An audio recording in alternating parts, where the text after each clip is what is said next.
actually. I do love it. Anyway, Matrix. The Matrix, the original Matrix from 1999. We got the absolutely once-in-a-lifetime opportunity to see this film in IMAX. Yeah, the situation presented itself perfectly, beautifully, literally perfectly. There is an IMAX screen down in Edinburgh, and me and Ryan happened to be going to Edinburgh that very day, and so we decided, hey, why the hell not? Yeah, you got to. We have to. Let's go see The Matrix in IMAX, and boy, am I glad we did. Absolutely, yes. I've seen 4 films in IMAX. You've seen 2. Yeah. I've seen the original Avengers from 2012, not the 60s one. I think that's the 90s, Glenn. It's not it's based on the 60s TV show. Anyway, that's a whole other conversation. Yeah, don't correct me, but yeah. The Avengers from 2012, I saw that in IMAX when it came out. I've seen Godzilla King of the Monsters in IMAX. I saw the Lion King remake by Jon Favreau in IMAX with you. Yep. And now I have also seen The Matrix in IMAX. And out of all those films, 3 of which are formatted, filmed, and designed for IMAX, The Matrix was the best Absolutely, one. 100%. It's this film from 1999 that isn't even designed for IMAX in mind. It's just designed for a normal cinema screen. Looks outstanding in IMAX. Literally stunning.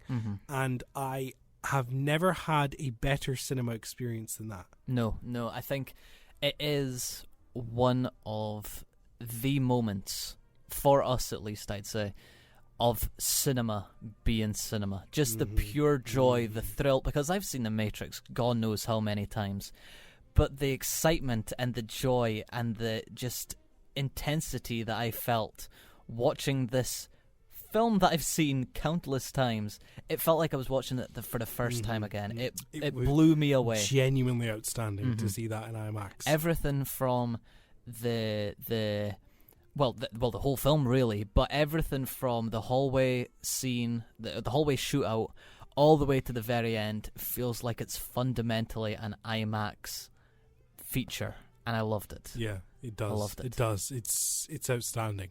What I think is really funny is seeing it on such a big screen in such high quality. The 4K is excellent. Yeah, as the well. 4K is perfect. Yes. It's a 4K re-release. It looks gorgeous. It's interesting to note things you would never really notice before, like how whenever they're in the Matrix, there's more film grain than when they're in the ships in Zion, which I think is a fun detail that I would have never ever noticed unless I saw it in something like IMAX. Yes, yeah. The sound design really comes through with those IMAX speakers as well.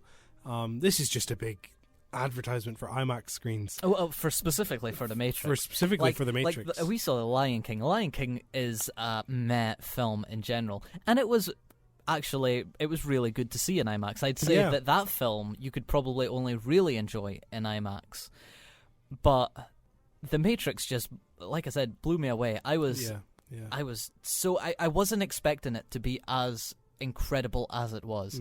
But I left the cinema wanting them to just put Reloaded straight on and then Revolution. I was like, let me see the other ones. Keep it going. Yeah, keep exactly. it going. So it did feel like it was seeing it for the first time. We had a real nerd out walking back from the cinema after seeing that. Yeah, which I thought was very funny. How nerdy we got. Well, that's the thing. Talking about it because we were talking about it so much. It was like we were just seeing it for the very first time again. And not often does a film that is, more than 20 years old at this point, still do that. Like, we had full-on theories, conversations, and all that kind of stuff. And I loved that element of the fact that this film still was able to do that for us. Because not many films, I would say, probably could. And I feel like that is the beauty of Lana and Lily Wachowski's writing and direction, the fact that they have provided this world.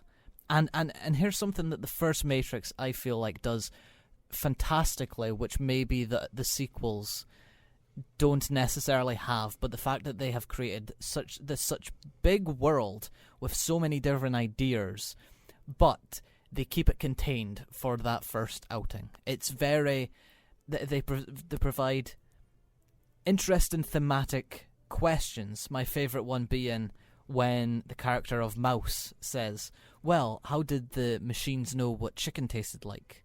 How did they know that this is what tasty wheat tasted like and all that? Yeah. That is a question presented, and it's quickly shut down because they're like, well, okay, let's keep it going. Let's provide all these questions so that people can talk about it, so that people can get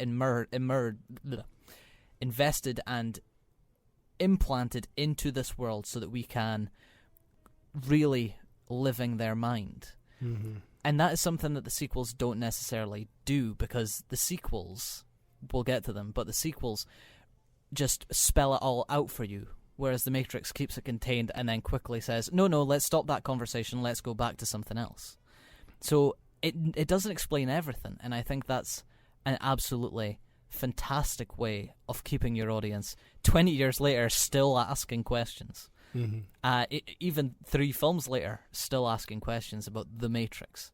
But yeah, it's a fantastic screenplay in that regard. Yeah, it's incredible how relevant it stays. Mm-hmm.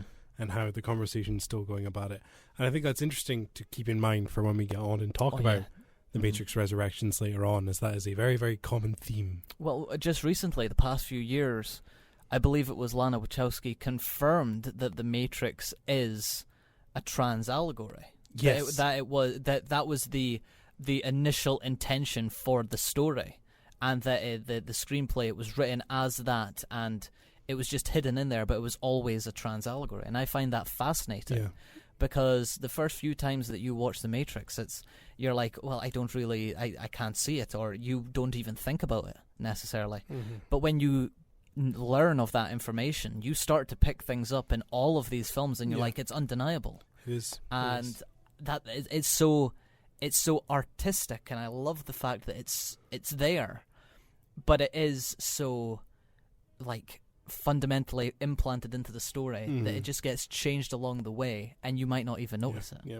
I love it. Yeah, it's a real testament to the craft that Lana and Lily put into this film when making it, and how relevant it can stay. It's incredible. It's very, very. It's insane. And I don't think we should forget to mention the action sequences, which are the action sequences in the first Matrix are still some of the finest in blockbuster filmmaking. Genuinely incredible. I don't think you'll get a better sequence of scenes than the hallway shootout leading into the bullet time, leading into Only Human Dodge This, which has the most, and I apologize if I use this word, the most badass shot of any character in any film ever, of Carrie-Anne Moss pointing that gun at that agent's head and saying, dodge this. The use of the wide-angle lens, the composition of the shot, how her arm goes straight across. You see that gun, and those cold eyes are behind those glasses, and you just hear, dodge this. Oh, it's so cool. Yeah. And then literally minutes after that, you get them grabbing that helicopter, firing that minigun into the office where Agent Smith and Morpheus are held, and you get that shot, that upwards shot of those bullet casings falling from the helicopter. That was one of the standout things in IMAX. And that'll never leave my head. That is one of my favorite shots in all of film ever. Yeah. And then after that, you get Trinity dangling and swinging away from the exploding glass building behind her, which also looks outstanding. And then minutes after that, you get Neo fighting Agent Smith in the subway. Exactly. Yeah. It goes from there to there to there to there to there, and each of these scenes are absolutely impeccable, and they are perfection, and it is goosebumps throughout. And in IMAX, it's just tenfold. Exactly. It's insane. It's insanity. It's absolute insanity. Still one of the best blockbusters there has been. I genuinely think it still holds up so well. I don't think it has been beaten in many regards, with a lot of things. Yeah. It's if you've never seen The Matrix and you're listening to this, what are you doing? What are you doing with your life? Go see it. Go watch them right now. They're everywhere. They're not hard to miss. I do think they are everywhere. To be honest, literally everywhere. You have the option to go see it. Please do watch it.